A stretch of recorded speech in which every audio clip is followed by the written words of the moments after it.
Hello and welcome to the Culture Swally, your podcast all about Scottish news and pop culture.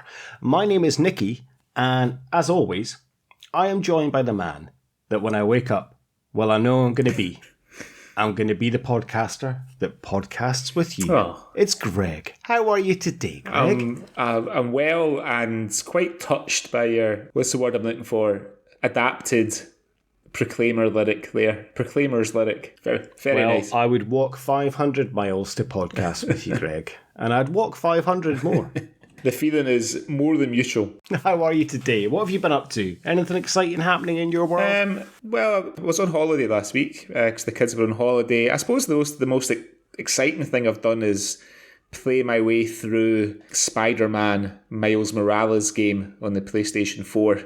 Oh, you did not tell me that you had got that. How did you miss that information? I'm not sure. During the week. Why have you not told me that? Is it good? It is good. I enjoyed playing it. It's not as long as the first Spider-Man game. If you've seen Spider-Man Into the Spider-Verse, which is about Miles Morales, or if you ever read any of the Miles Morales comics, you'll know that he has a couple of additional spider abilities, one of which is the ability to turn himself invisible, because apparently, in a shoehorned bit of plot twist science, so there are some spiders that have natural camouflage abilities, and he's also got this venom punch, like electric punch thing, which apparently because obviously some spiders are venomous, so they kind of fold that into the action a wee bit. It's a good fun game. It feels a bit more like an expansion than its own thing. There's a couple of nice touches, because in the storyline, obviously Miles is new as Spider-Man, so when you're swinging about, you're not quite as graceful as Peter Parker is in the original game, but the nice touch is, as you play through the game more, Miles' sort of web-slinging form gets a bit better. I thought that was quite a nice little subtle touch, Like at the beginning he's kind of awkward and flapping about everywhere as he's going from web to web, but as you play through he gets more adept and stuff. So oh wow, that sounds great. I'll have to look out for that, actually. I did mean to get that, and to be fair, that was the only reason I kind of wanted to get a PlayStation 5. I presume you're still playing on the PlayStation 4. Yeah. And that was the only game that I'm like, should I get a PlayStation 5? Should I just get it for the 4? But then today, I have been a 40-year-old loser. I have been watching WrestleMania, and it was mediocre. Probably the highlight was that in one of the advert breaks, there was an advert for the WWE 2K22 game coming out. And of course, as it always is in these games, it looks like it's amazing, because it's like, it's not, and it does come up with a big disclaimer.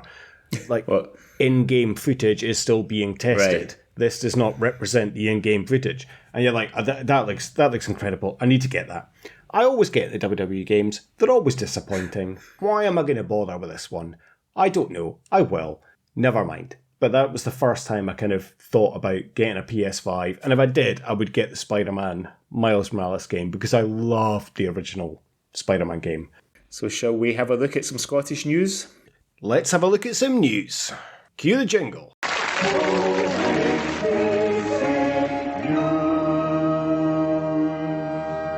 Hello, this is the Outer Hebrides Broadcasting Corporation, and here is what's been going on in the news.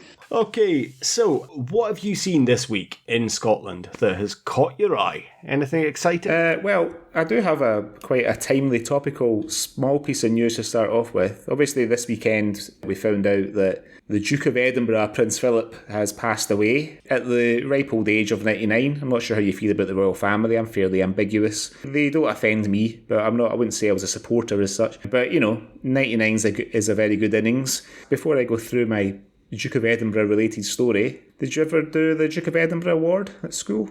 No, I didn't. No, I didn't. I don't know why. Just never interested me. So no, never did Duke of Edinburgh. I know it is quite a rite of passage for a lot of Scottish youths and youngsters, but no, the Duke of Edinburgh wasn't anything that tickled my fancy, so to speak. No, if you pardon that pun. But yeah, no, I mean, the kids that did the Duke of Edinburgh Award at my school were all cunts anyway, so that was a deterrent for not doing it. I'm sure that doesn't apply to everybody that did the Duke of Edinburgh, but at the school I was at the time, which was a school in England, 99% of the kids that enrolled were total wankers, so that was a reason for not doing it. But this story about Prince Philip, it's only a short one, but it comes from the Scotsman on Friday.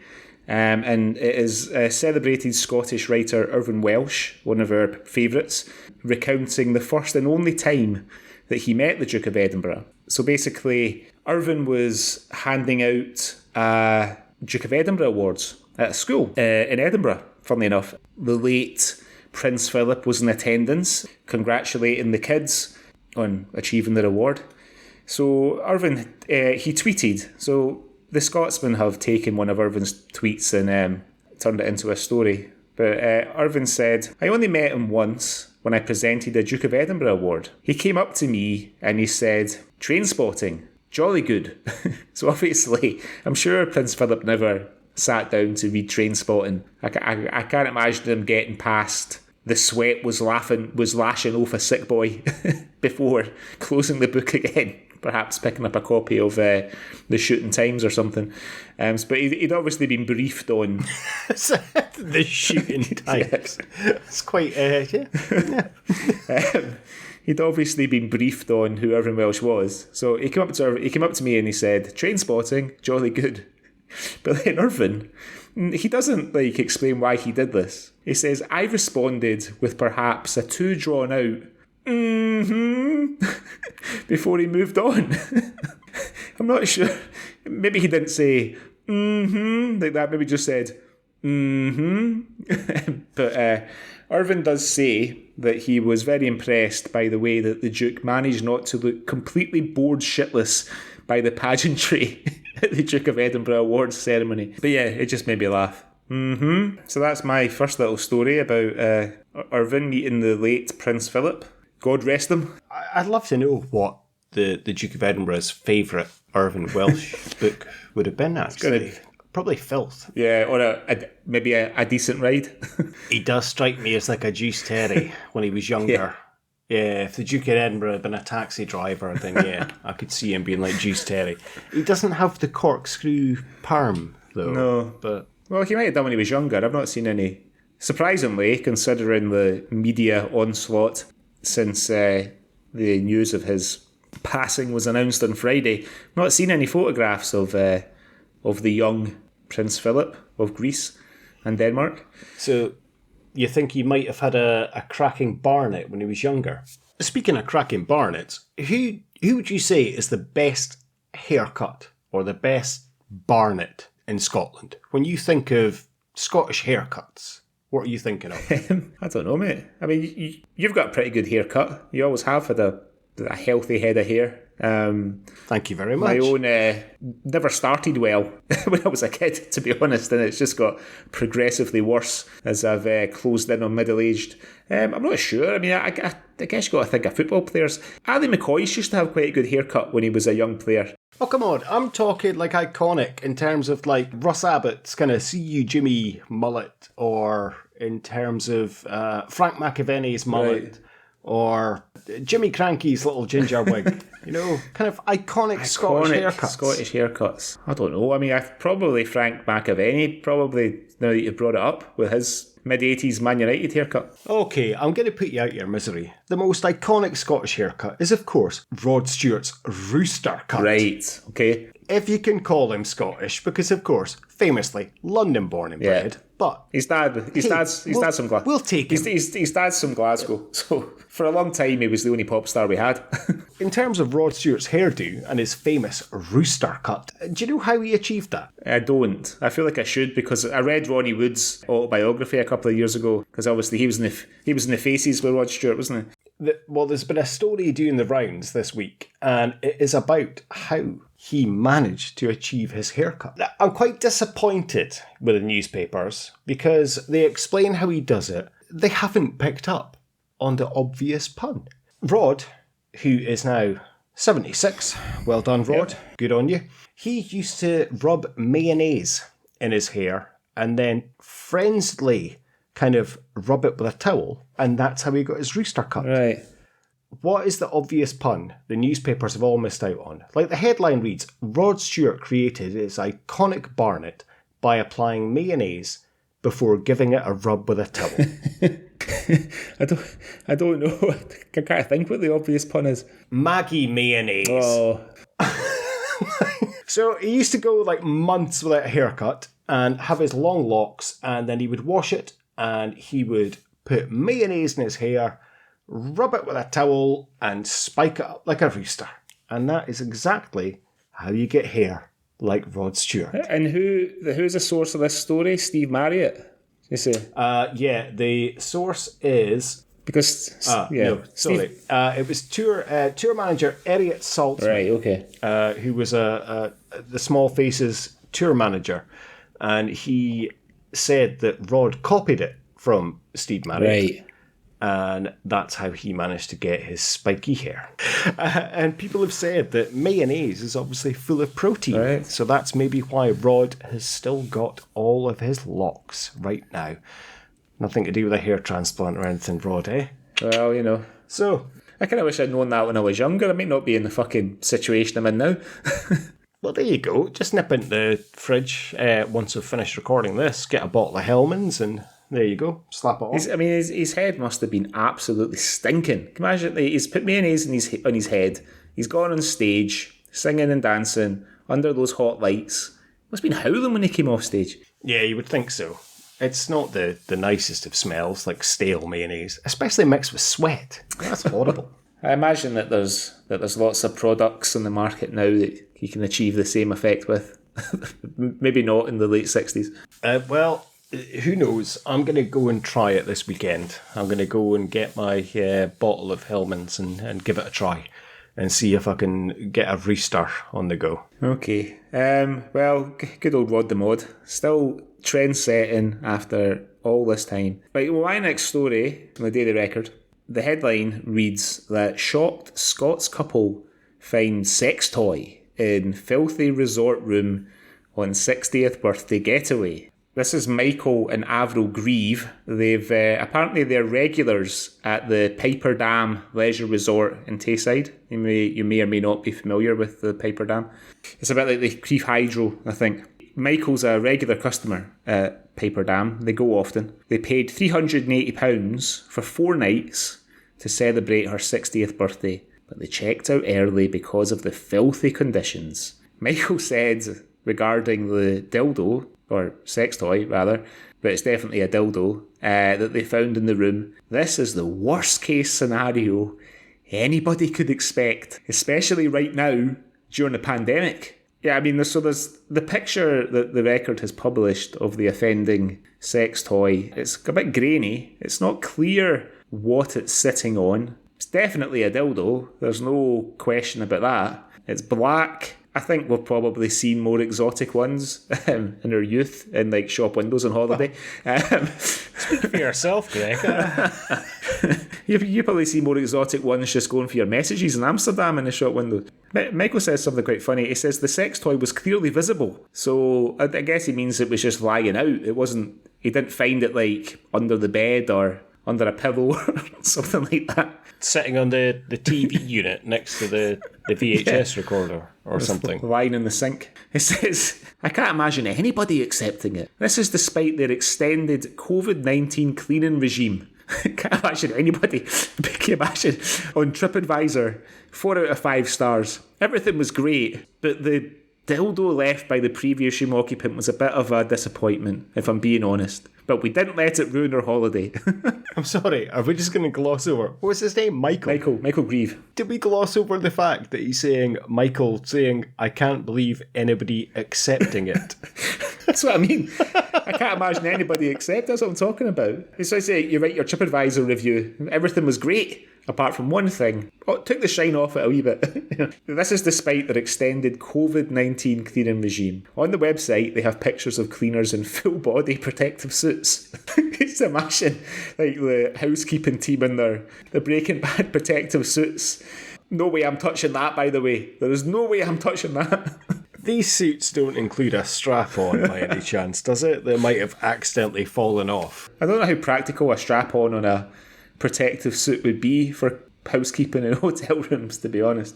But I can just imagine somebody just, like some cleaner from Dundee saying, there's no way I'm touching that. I don't give a fuck how many pairs of gloves I've got on. Michael laments, we wanted to get a break from work and from everything going on, but we ended up desperate to get home. Mr. Greaves said the firm did apologise and they sent staff to carry out a 2-hour deep clean on the room.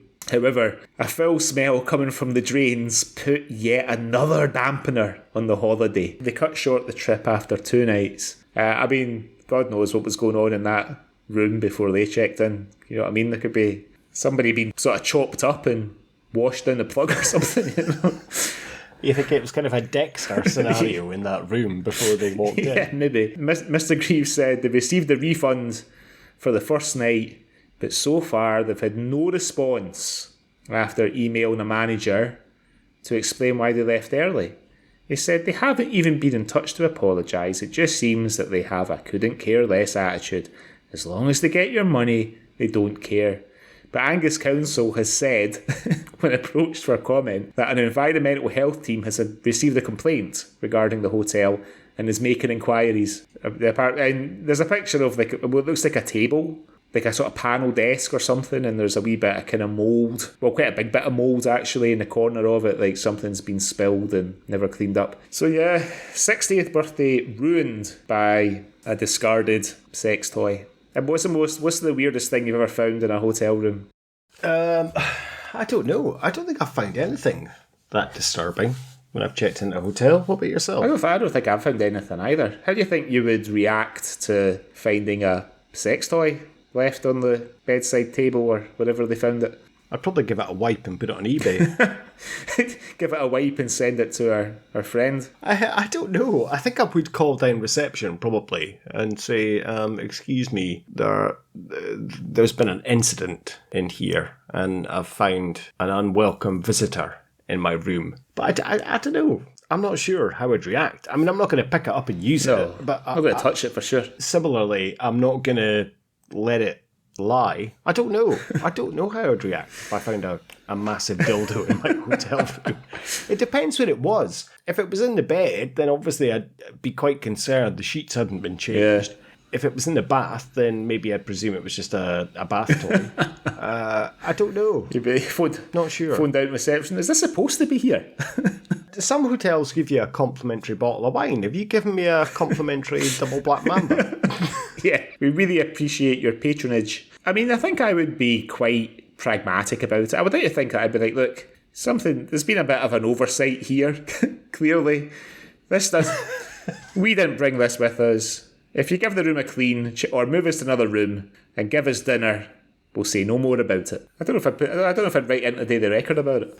What's your next story? I've got a story about an Edinburgh mum who was left disturbed when she heard noises coming from her daughter's room during the night. Now, this is not a ghost story, just before I get that clear. So, 29-year-old Dawn Lothian heard loud moans coming from her child's bedroom after putting her to bed for the night. She was sat in the living room and she heard loud noises. She muted the TV and went through to where her daughter was sleeping. And right enough, the noises were coming from the room and she couldn't believe it. She was left disturbed because her neighbour was watching porn and had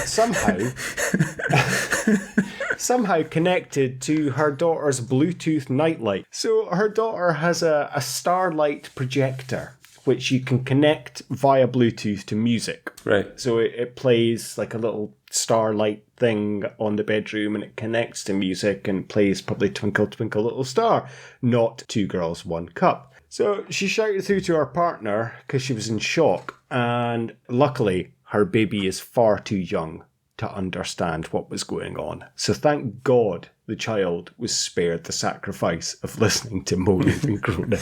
The morning after the ordeal, she had to leave a note in the stairwell. So obviously they live in a flat, and she put a note on the stairwell, and the note reads, "Whoever was watching porn last night at 11:30 p.m.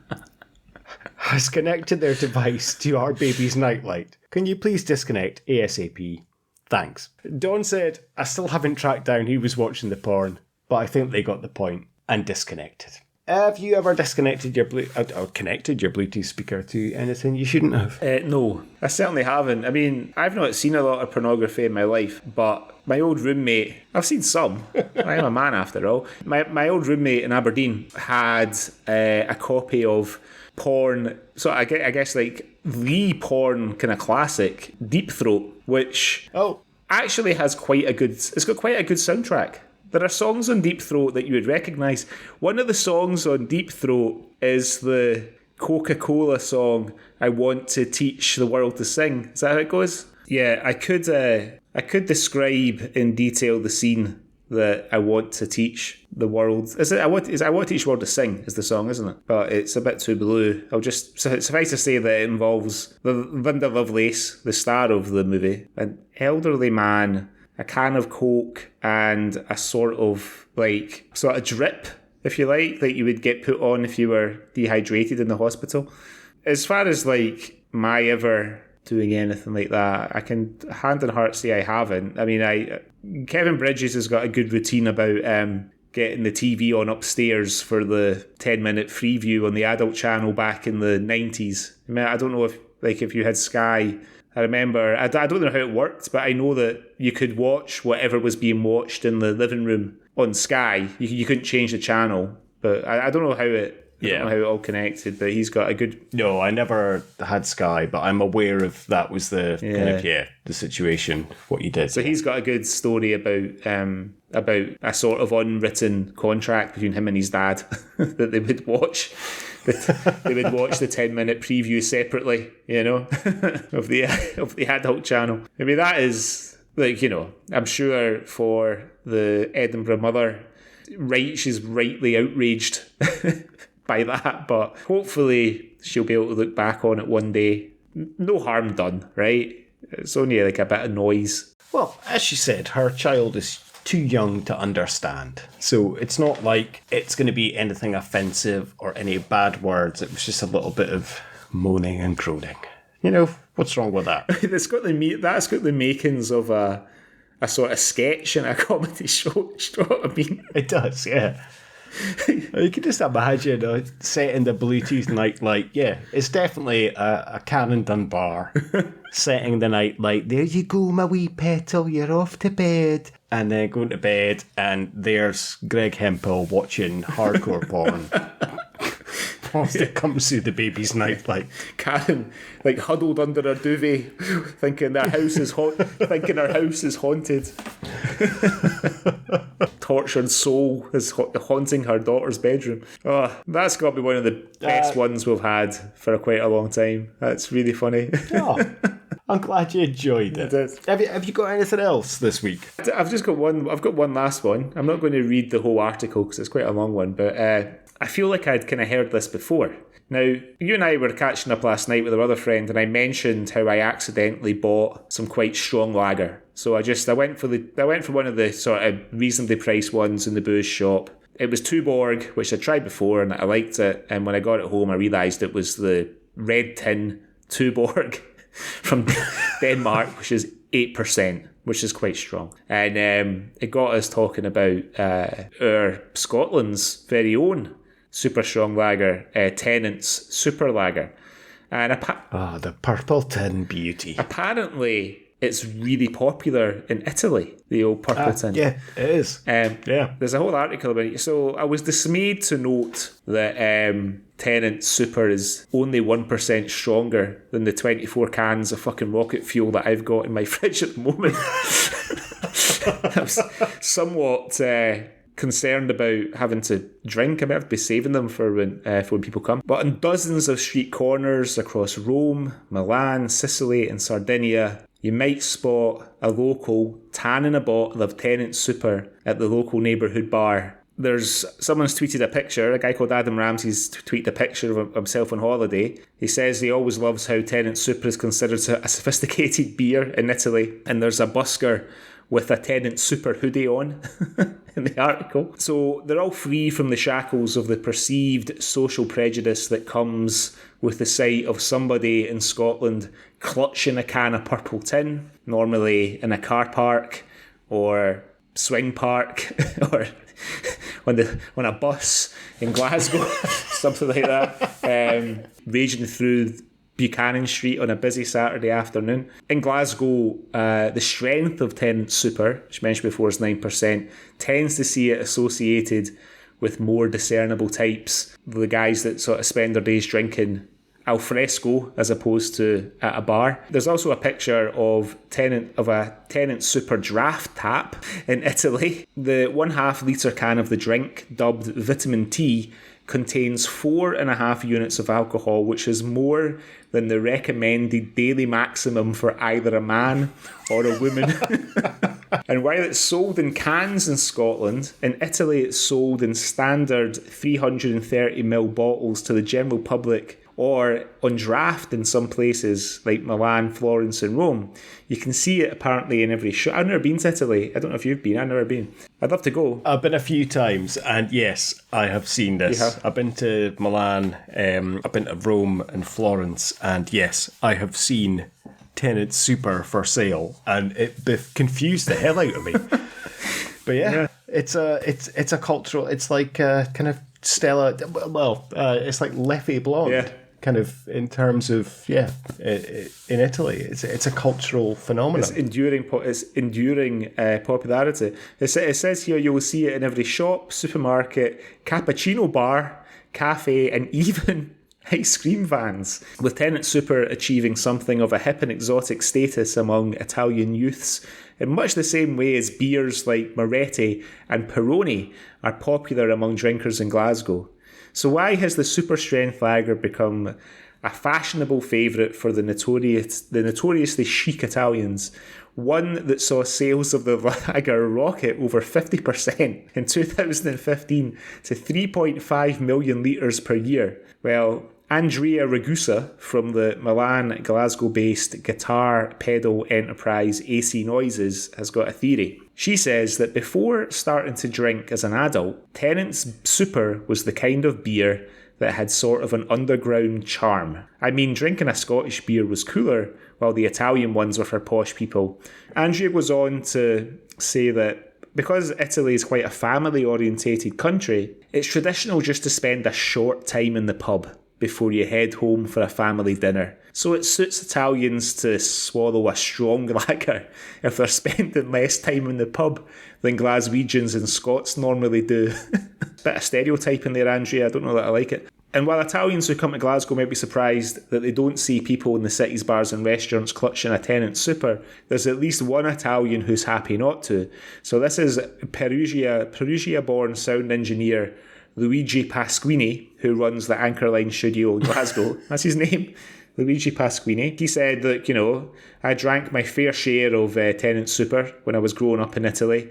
And as a result, I don't really remember an awful lot about my teenage years. I'm fucking not surprised, Luigi. But Luigi's opinion is that it's very popular. He says, I think it's very popular in Italy because it allows us to forget about the mafia and pineapple on pizza. So there you go. I mean, I feel like I did hear that somewhere before, but it's interesting to. I mean, I don't know. I think I have tried Tennent Super.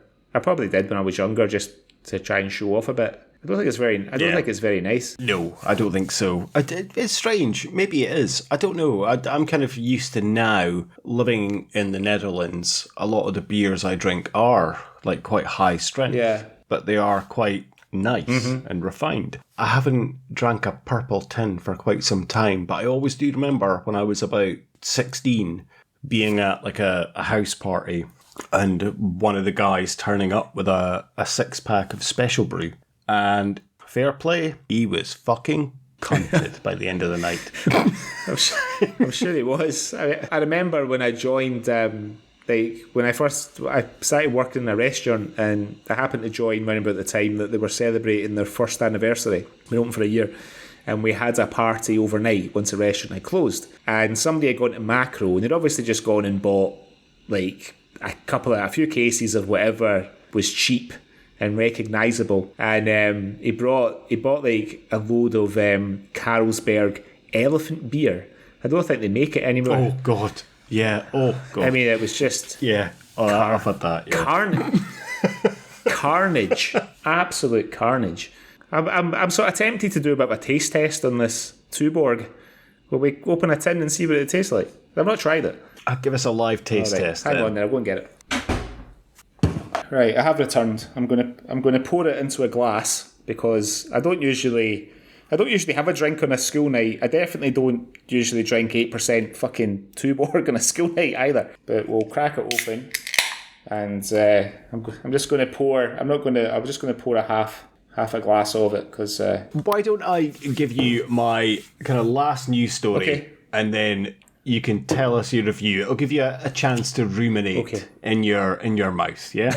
Okay. So, kind of fitting with what we're about to speak about next, after Greg's Tuborg review, is the fact that the Proclaimers have gone viral this week. Did you see this, Greg? No, I didn't see that, no. No, they've gone viral after the face of a convicted paedophile appeared on their double bass. So, Charlie and Craig, the Proclaimers, whose hit song, Sunshine On Leith, recently appeared on Comic Relief for Red Nose Day.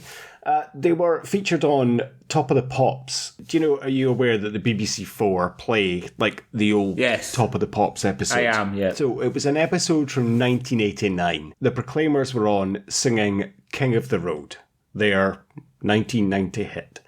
And on, I think, Charlie or Craig's double bass, they had a sticker of Jonathan King because it was meant to be a pun, King of the Road. Right. And obviously this is well before we knew what Jonathan King was up to. They went viral. A lot of people commented that this was a little bit inappropriate and that Jonathan King was featured on Top of the Pops.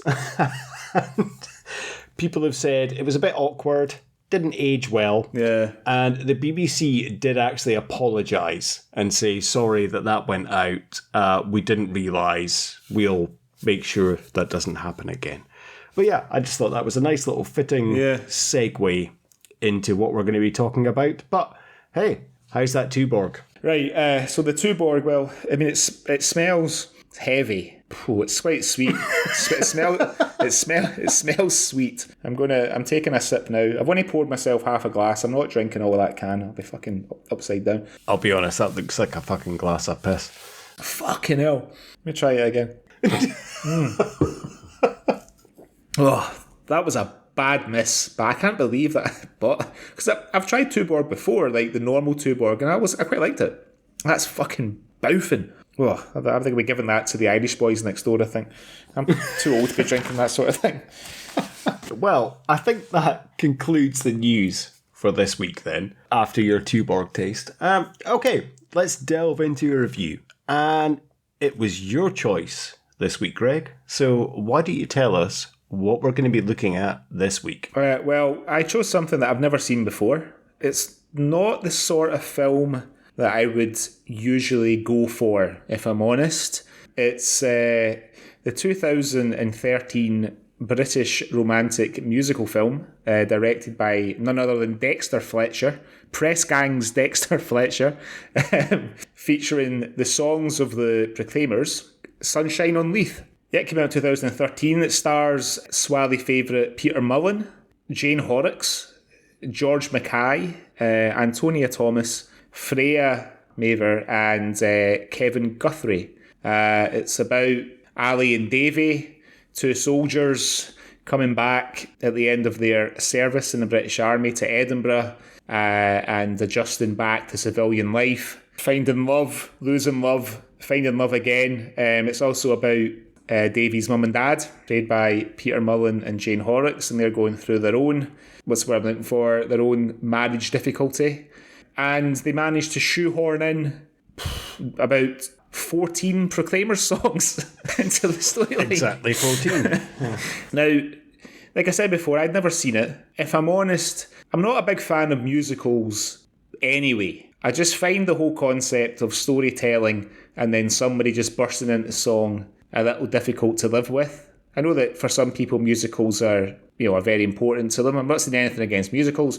Personally speaking, it's not my mug of pish. But jukebox musicals is how you would describe Sunshine on Leith, where some kind of loose narrative is kind of moulded round the songs of an artist. Like, I think probably the most famous one is probably Mamma Mia, featuring the songs of ABBA, which I've successfully avoided seeing even a second of since it came out, I think in 2008 or 2009. But I have to say, despite myself and my prejudices, I quite enjoyed Sunshine on Leith. I didn't hate it. I enjoyed elements of it. So you had seen this before, you think, right? Or you had started watching it before, and now you've watched it twice for the podcasts. How did you enjoy it, Nicky? Well, as you know, I love films. I love all types of films. But there's two genres of films that I can't really seem to get on board with. And they are musicals and romantic comedies. So you can imagine my trepidation going into watching this film. And then I thought about it and thought, well, one of my favourite films is a musical. But it's not really. This is Spinal Tap. One of my favourite films, but it's not really a musical. No, it's not. It's definitely not a musical. And then I thought, actually, I do like a musical. I like Pitch Perfect. And part of that is because Anna Kendrick's in it, right, and I will watch her in anything. But I do genuinely enjoy that film, and it is a musical as such. So anyway, my history with Sunshine on Leith. I remember this film when it first came out, and I think I listened to Mark Kermode's film podcast at the time, and I remember him gushing about this film and how great it was and how much he loved it. So I downloaded it to watch. And it wasn't until rewatching it that I remembered where I had switched it off the first time. I sat down to watch it and I thought, this is good, this is exciting. I'm going to watch Sunshine on Leith, a Scottish film. So it started and it's very good. It's kind of almost Iron Man-esque, the guy's in the armoured vehicle and there's an explosion and oh wow, what's going to happen? And then it cuts to Davy and Ali walking down the street in Edinburgh. I think, okay, all right, this is good. And then they burst into song. And I thought, yeah, I can't be fucked with this. And switched it off. And I haven't watched it since, until I decided to watch it for the podcast. And it had always been in the back of my mind that I really need to watch this film. It's Scottish. It's the music of the Proclaimers. I'm bound to enjoy it. I just obviously wasn't in the right frame of mind that day. And it wasn't until, obviously, you chose it for the podcast. So I thought, right, let's do this. So I sat down with my wife and I showed her the trailer, thinking, okay, this is probably the type of film she's going to enjoy. We can watch it together. It's going to be great. It'll make the experience better. So I showed her the trailer and her exact words were, that looks like a musical. I'm not watching that pish. So immediately then I'm thinking, oh no. I'm going to have to watch this by myself. And this is probably going to be the first film that we're going to review on the Swally that I'm not going to enjoy. And I'm not going to have anything good to say about. This isn't going to be good. So last Saturday night, my wife went to bed and I sat down and watched Sunshine on Leith by myself. Now, it could have been me. It could have been the red wine talking. But I really enjoyed this film when I watched it for the first time. And hey, let's be honest, there are quite a few moments in it that are quite cringeworthy and cringe-inducing and had me a little bit like, oh, really? But overall, I really enjoyed it. And it's not a romantic comedy. It's quite far away from a romantic comedy, really. Yeah, it sounds to me like the key to enjoying Sunshine on Leith is to drink a load of red wine before you watch it, Nicky, from what you've just said. I think it does help. I have to say, I think it does help. I mean, for me, I think the reason that I found myself enjoying it was because the cast are clearly having a good time.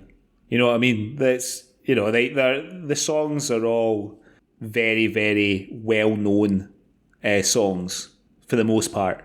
I think my kind of feeling was that they're all having a good time, and that and Edinburgh, it's all shot in location in Edinburgh. Although there's some scenes that are supposed to be in the National Portrait Gallery, but it looks a lot like the Kelvin Grove Art Museum in Glasgow to me, those scenes. But most of the film, at least, is shot in Edinburgh. And Dexter Fletcher makes Edinburgh look fucking... I mean, Edinburgh is a very pretty city anyway. It looks great, especially in the summertime and things when the sky's clear and everything like that. It's a great city.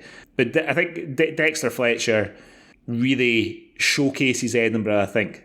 So, yeah, I found myself enjoying it. I found myself watching Peter Mullan and thinking, please don't give Peter a song to sing. Please don't.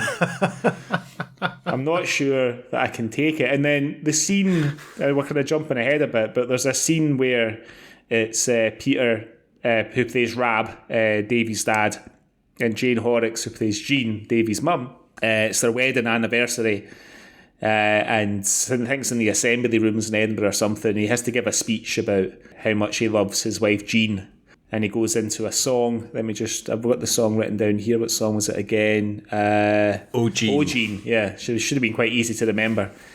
And and now that I could be being a bit cynical here, but when the rest of the cast join in with Peter Mullan's rendition of O Jean, I think just for a second you see a flash of relief going across Peter's face, because Peter Mullan is perhaps one of the finest actors to ever come out of Scotland, but he's not a good singer.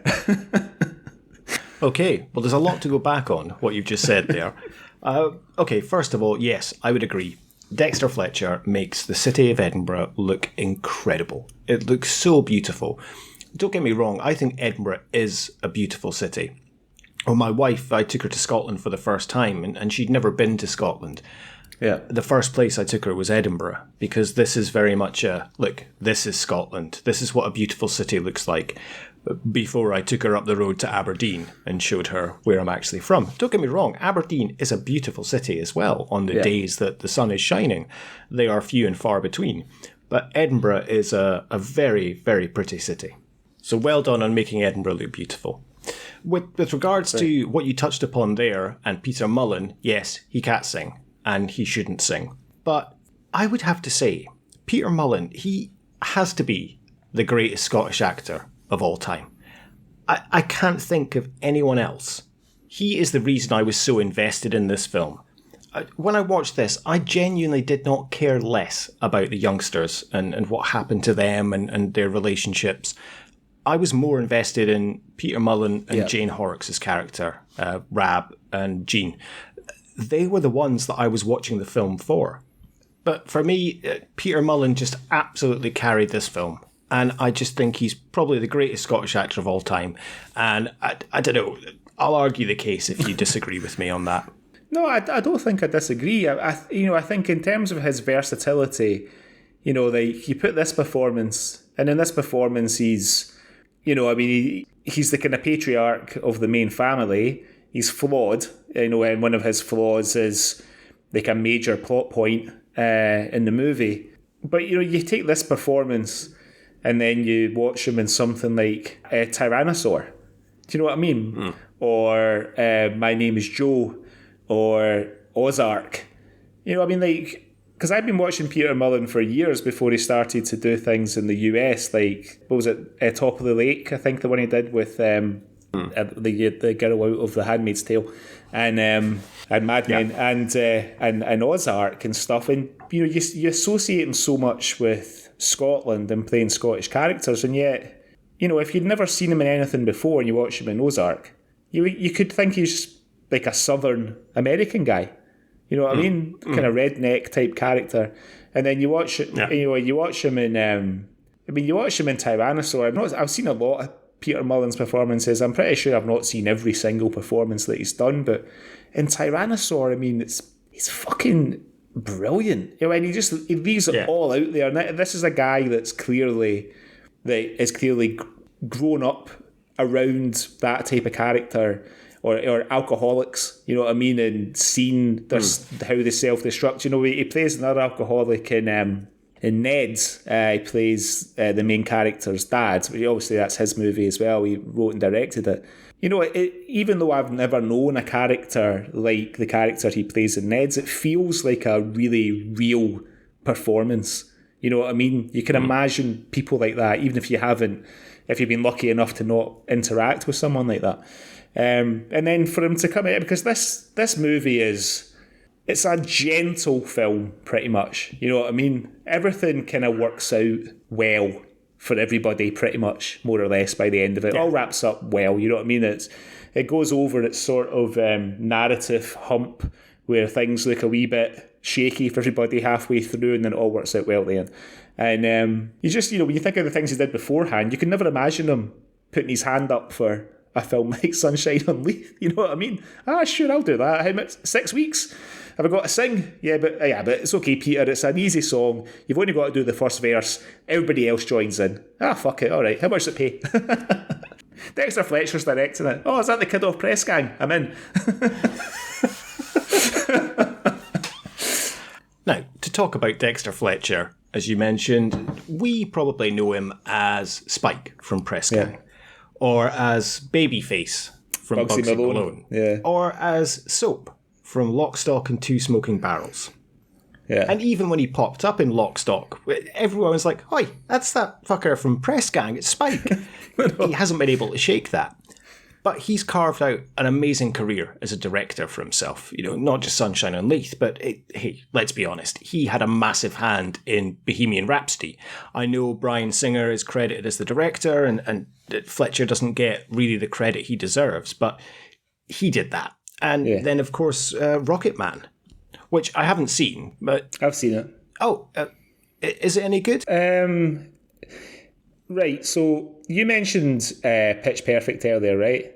So Pitch Perfect, I've only seen maybe about the last half of the second or third one, but that's a film where the characters, when they sing to perform or practice, right, they don't just break into a song to sort of progress a narrative. Yeah, they do at some point. I think earlier on in the film, yes, they do.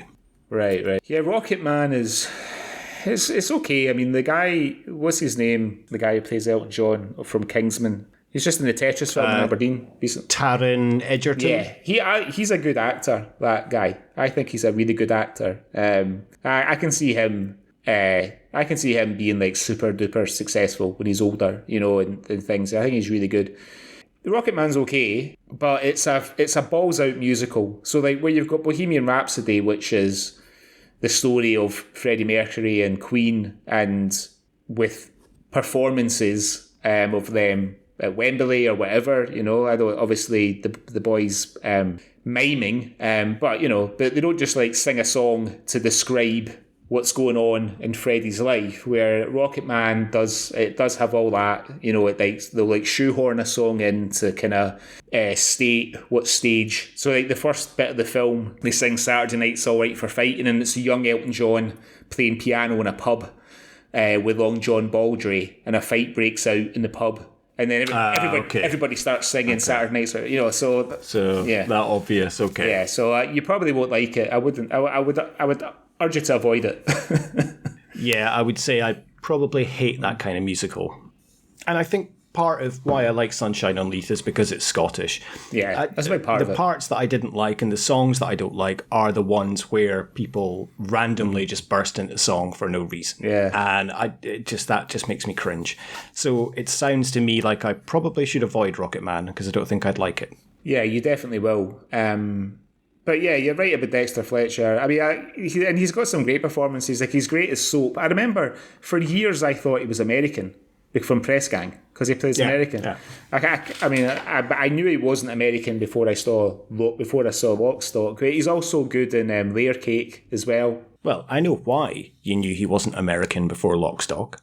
Why? I can't remember. Because he presented Series 3 of Games Master. That's right. So he did. Yeah, and it was the worst received series of Games Master. Everyone hated it because he replaced Dominic Diamond. And I remember, it came on and, welcome to Games Master. And everyone's like, who the fuck are you? And they got rid of him after one series and got Dominic Diamond back. So, yeah, never mind. He lacked Dominic Diamond's sort of dry, sardonic delivery, didn't he? He was a bit too enthusiastic. Yeah. But no, he's done well, Dexter Fletcher. You think...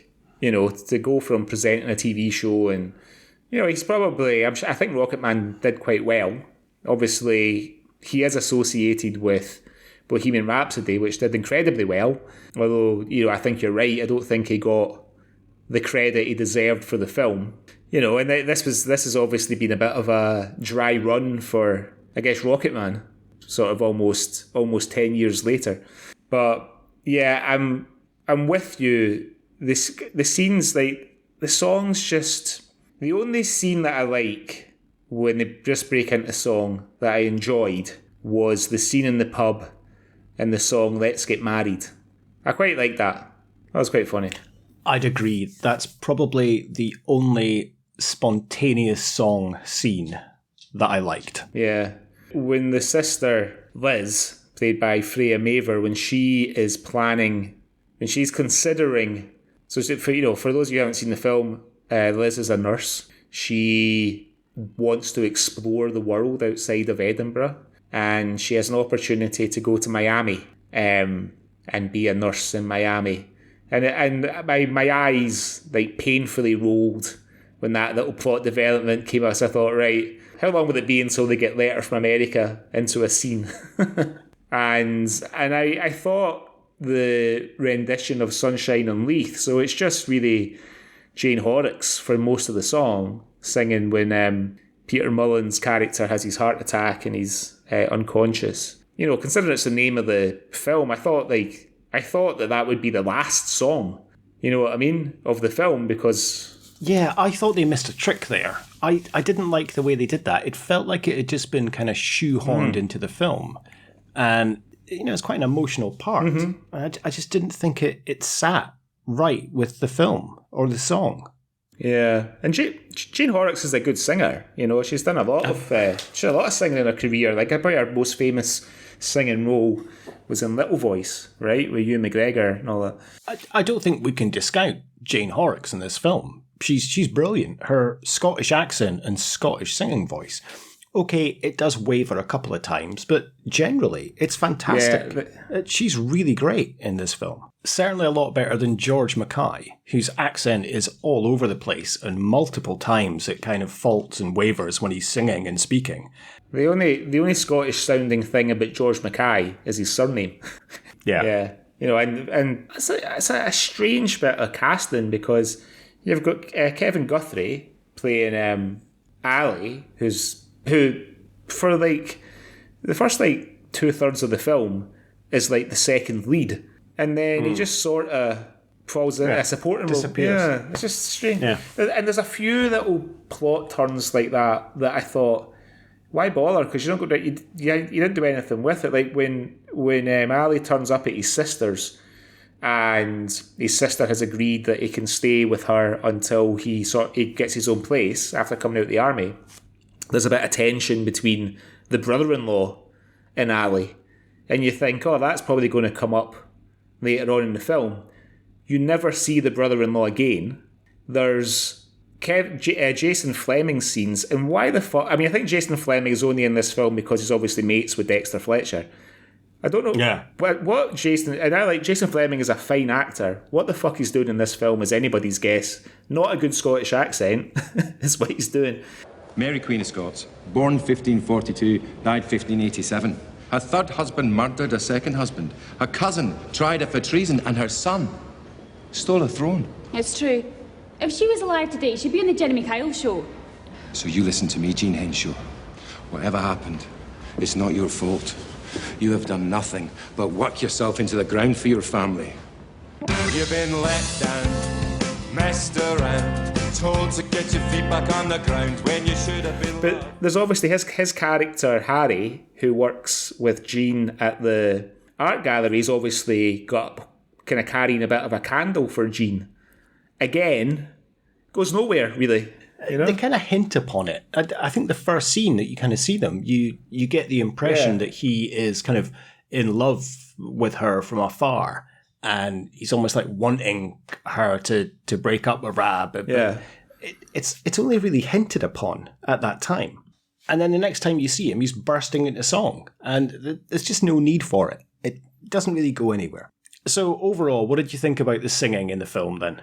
I mean, with the exception of Peter Mullan, it's not It's not dreadful. The thing about the Proclaimers is, especially if you're Scottish, we can all do a pretty good Proclaimers rendition, right? Especially after a couple of cans of Tuborg Special, or maybe it should be Tennent Super. But I'm not saying that I'm not taking anything away from the Proclaimers, because they're brilliant musicians. The main thing I took out of this film for me was a reminder of what a great back catalogue of songs they've got. Because I think often people just think of 500 Miles and Letter from America, maybe I'm on my way. But there's a lot of songs on there that you would hear on albums and stuff that maybe didn't make it to the charts that are like really, really good songs. So, I thought the singing was okay. I mean, the very fact that they just keep breaking into the song in the film is probably the thing that I disliked the most about it. So I'm somewhat conflicted. But I thought they all do a pretty good job of singing the songs. I was cringing a bit when Jason Fleming was doing that weird Elvis impersonation, sort of swinging his hands in front of himself and stuff, when they were doing the song in the art gallery. I think it was summed up for me in the second song when they're singing I'm on my way and they're marching down the street dancing. Yeah. And there's a guy that just kind of looks at them and shakes his head as if to be like, what the fuck are you two doing? Yeah. And I'm thinking, I'm with you, buddy. I'm exactly with you. And then the next thing is, of course, Charlie and Craig come out the pub and nearly bump into them. And at that point, I'm thinking, right, Charlie, Craig, have a word. Just say, like we're taking over. Let's let the professionals deal with this. The whole plot just feels a bit. It's obviously just been kind of moulded around these songs. How can we do a? Yeah. I mean, it's based on a stage musical, and maybe the stage is where this sort of thing belongs. Maybe it's a good night out. It's people singing live on stage. So as much as there's a bit of a plot, people probably go to see these things at the theatre because it's almost like going to a concert, right? But seeing it on a film where maybe if they're not singing live or maybe whatever, or it's maybe dubbed in or whatever, it's not. I don't know that they always translate particularly well. I mean, they had to put Meryl Streep and Pierce Brosnan and Colin Firth and Mamma Mia to make that a fucking viable concern. You know what I mean? I'd be very surprised if that movie had been as successful if it hadn't been for the A-list cast to get in it, And obviously this is a Scottish film, considerably lower budget than a Mamma Mia. So, I don't know that any of the actors in the film, apart from Jane Horrocks, who we've already said is quite an accomplished singer, don't know that any of them have done any singing really before apart from on the film. I think Antonia Thomas plays Yvonne. Well, I don't want to spoil anything later with the awards or anything, but as you mentioned earlier, I think the scene in the pub, Let's Get Married, is probably the best scene. And for me, it's Bronco, the barman, that makes that scene. He is fantastic. He makes that scene for me. He, for me, is probably one of the best characters in the film. And he's credited as barman, but yet they mention his name as Bronco in the film. Yeah. So I can't understand why he's just credited as barman. Now, I want to ask you about him. I agree with everything you've said there.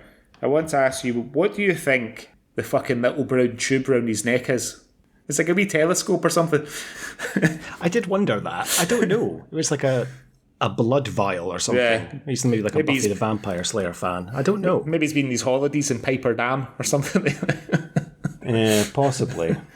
I liked as well, I mean, one thing I liked about that scene, and I don't know how intentional this is, but the actress playing the barmaid.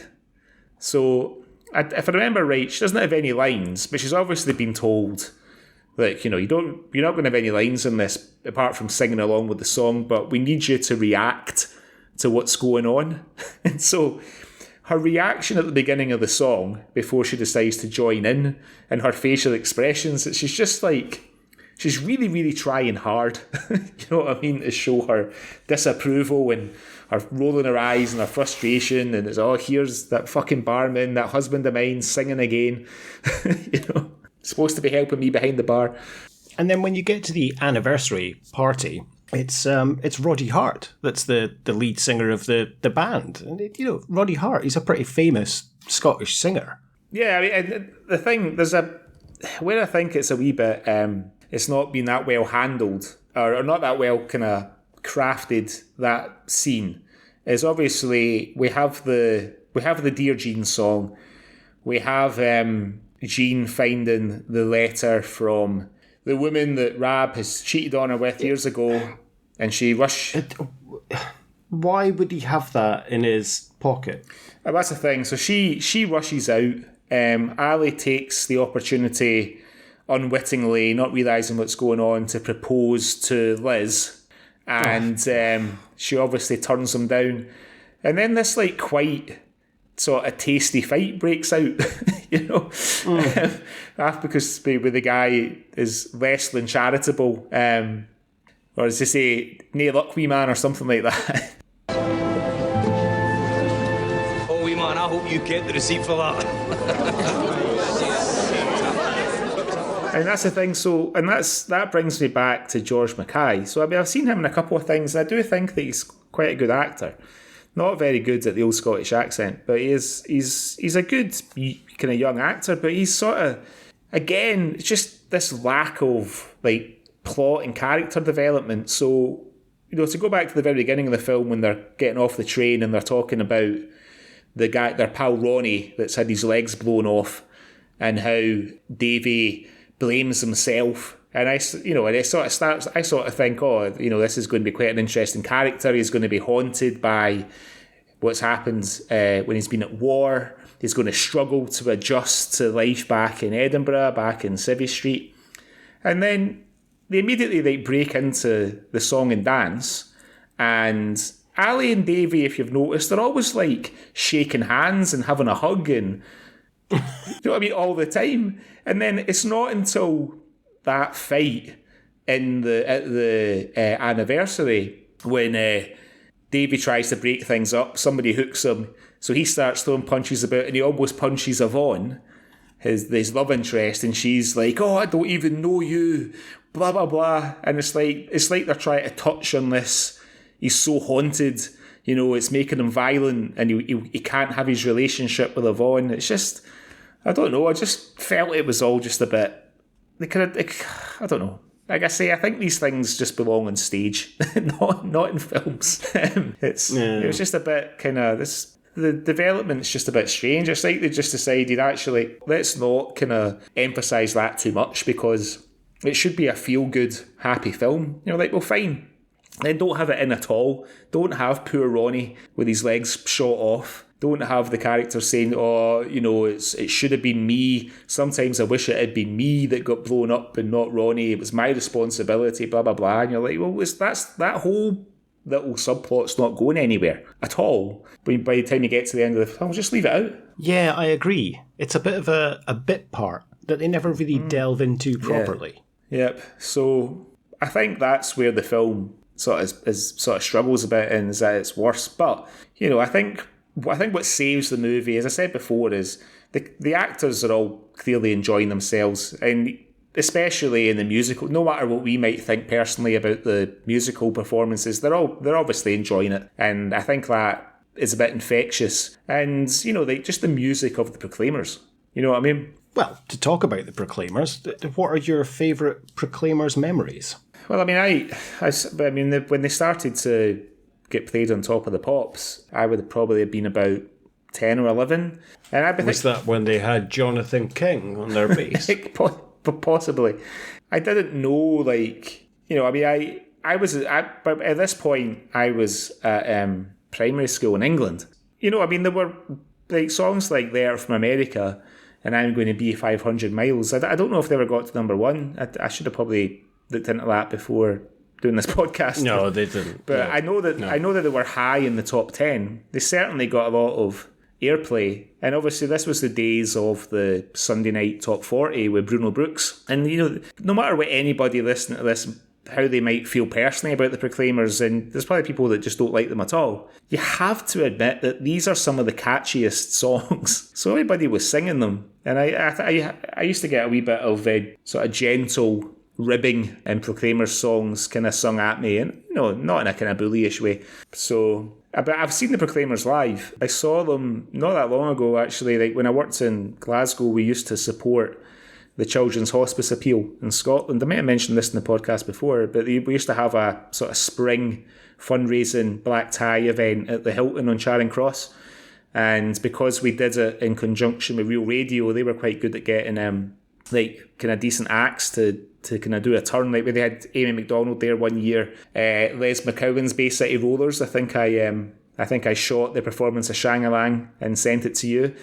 We had ABC, we had ABC, but one year we had the Proclaimers, and it was just the brothers. So they didn't have a backing band; it was just the brothers, an acoustic guitar, and they were really, really good. But I felt a bit sorry for them because they started off with "I'm on my way," and as you can imagine, a room full of about 300 people that had been drinking quite heavily for a few hours, very excited, lots of singing and whooping. Then they went on to something like, I can't remember, so I was hammered, like There from America or something like that, and again, as you would expect, very well received.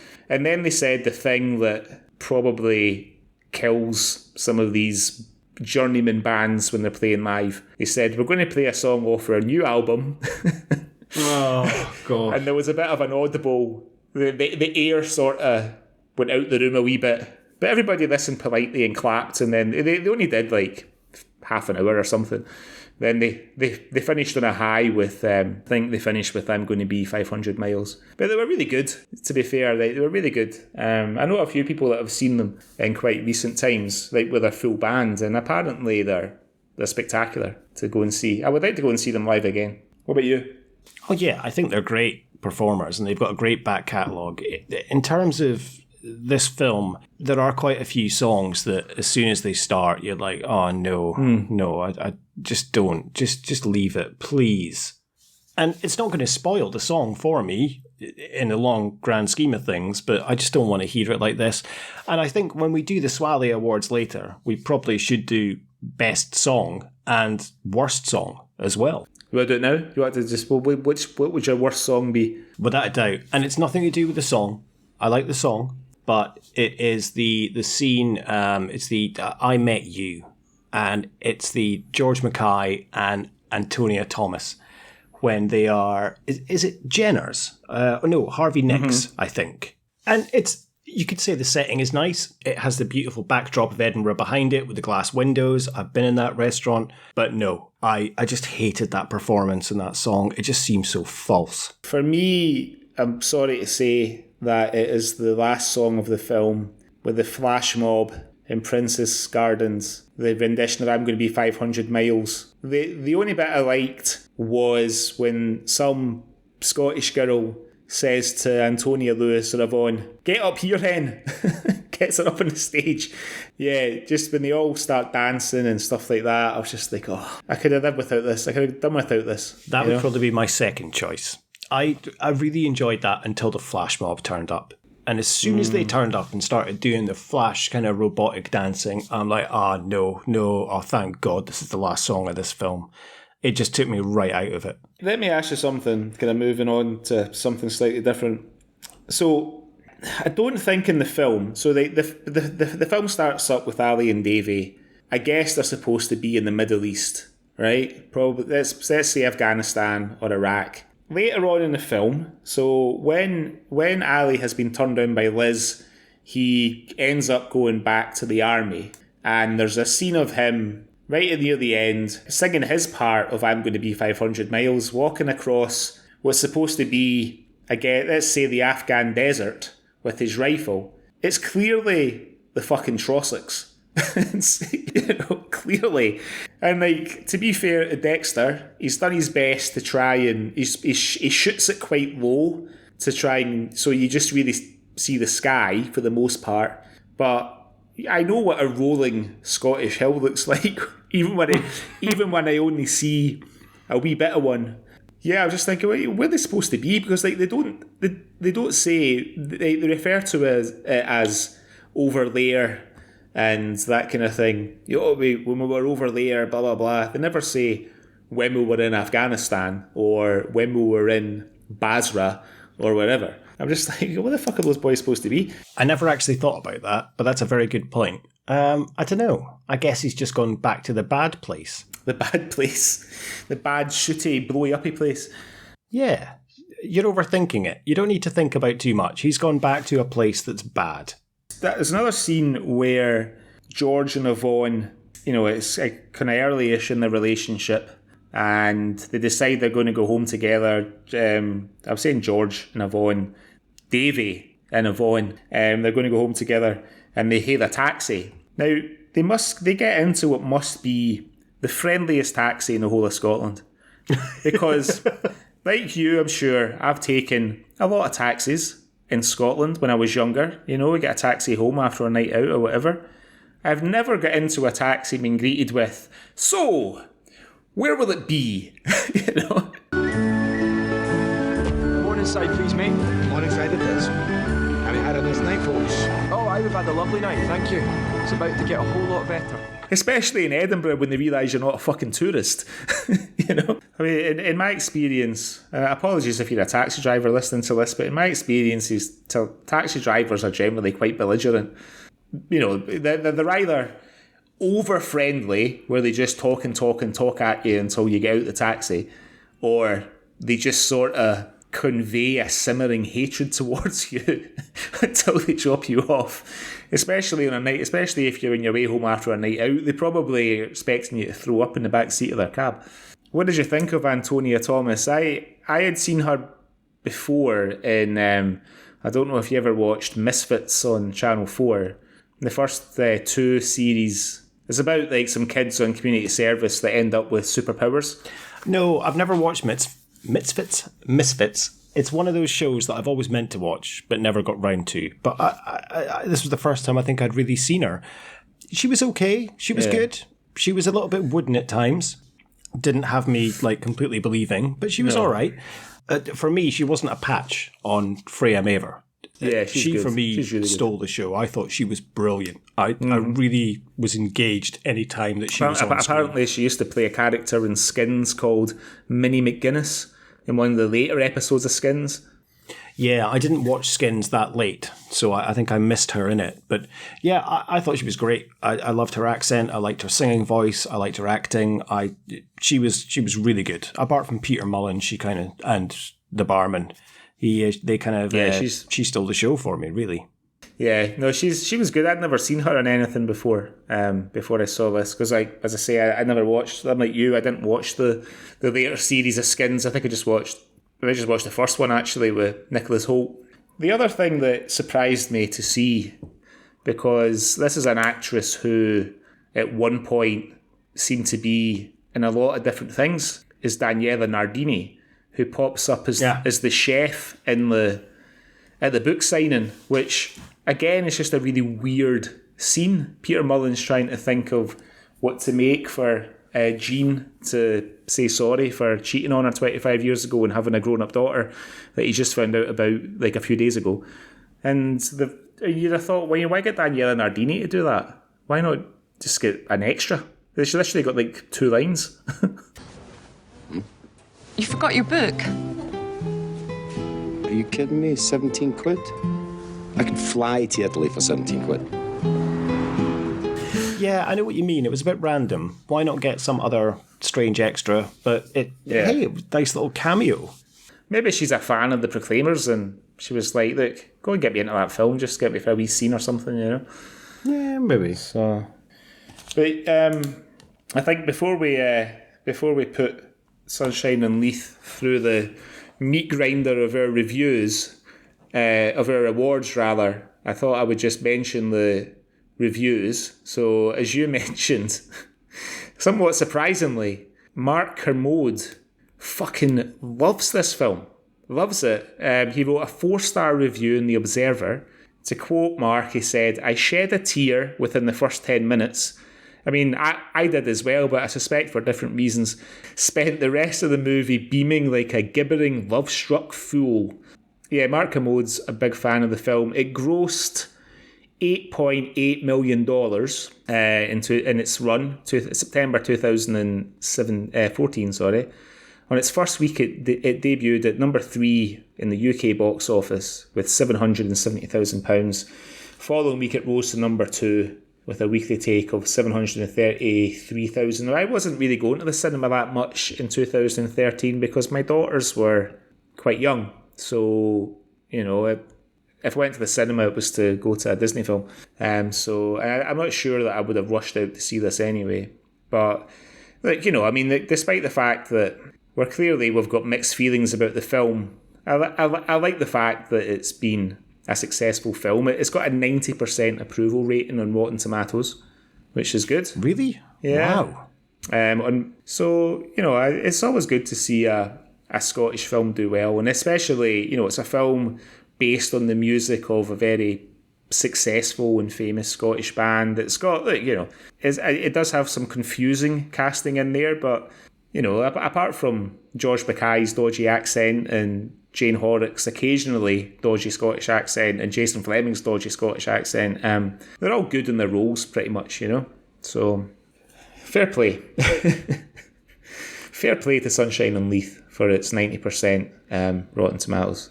I didn't ask my wife to watch it because there's no way that she'd have watched this, Paula.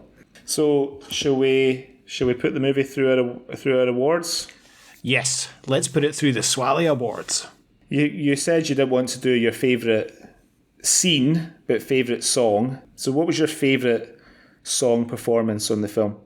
I think I'd have to go with Let's Get Married in the Pub. The whole atmosphere, and I know, again, it's kind of spontaneous in the song, but the fact that they're there and, you know, Bronco the barman, it's just a fun scene. I like that. Yeah, that's definitely my favourite. Yeah, me too. I enjoyed that. I liked, you know, I mean, like I said before, the song Sunshine on Leith, I really like. I know it's become a bit of a Hibs anthem, which I'm sure makes it kind of problematic for a diehard Dons fan like yourself. But, you know, I have no such affiliations on either side. So I do like the song.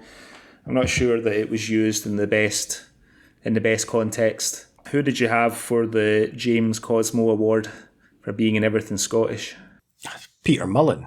It has to be. You know, is there anyone else? There's no other choice. It's Peter Mullan. Yeah, for sure. I mean, there's not... I mean, Kevin Guthrie's got one of those faces where it feels like he's been in loads and loads of things, but when I looked at his IMDb, like, really, it's only been the last few years that he's been in a lot more things. Like, he's in the sort of Harry Potter prequel films. He's got a part in them, and he's in I think a drama that was on Netflix about the early days of football in England called The Perfect Game, I think, or The Beautiful Game or something it's called. But he looks like somebody that's in hundreds of things. You know what I mean? Well, he's the original son in Two Doors Down with Danielle and Ardini. Yeah, the pilot. So he is the original son that kind of comes home. The Taggart tally. So not a lot out of this one. I only did the main cast, but the only actor with any Taggart credits is Peter Mullan, who's done 2 Taggarts. Strangely enough, his character was called Peter in both series. Peter Latimer was one. I forget what the other second name was, but it was definitely Peter. So only 2. Yeah, the rest of the cast haven't appeared in Taggart. Probably not surprising when you consider that 3 of the main cast are English actors and actresses. So yeah, Taggart tally pretty low this week. What was your archetypal Scottish moment? For me, it has to be Peter Mullan complaining about a book costing £17 and then going and spending £18 on veal. That for me was my moment. Yeah, I had that one. I also had the aftermath of the aborted wedding proposal and just the complete lack of sympathy for Ali. You know, with any luck, wee man, and I hope you kept the receipt. You know, I mean, that's, you know, it's maybe a bit of gallows humour, but, you know, for those of us that come from Scotland, we know that sympathy is a rare currency in certain situations in Scotland. I thought that was a good example.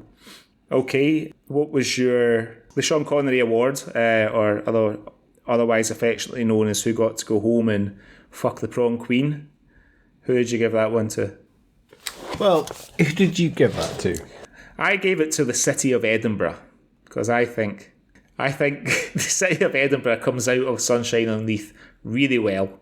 Like we were saying before, it just looks amazing. You know, it looks great in film. Dexter Fletcher shoots it really well. I gave it to Edinburgh.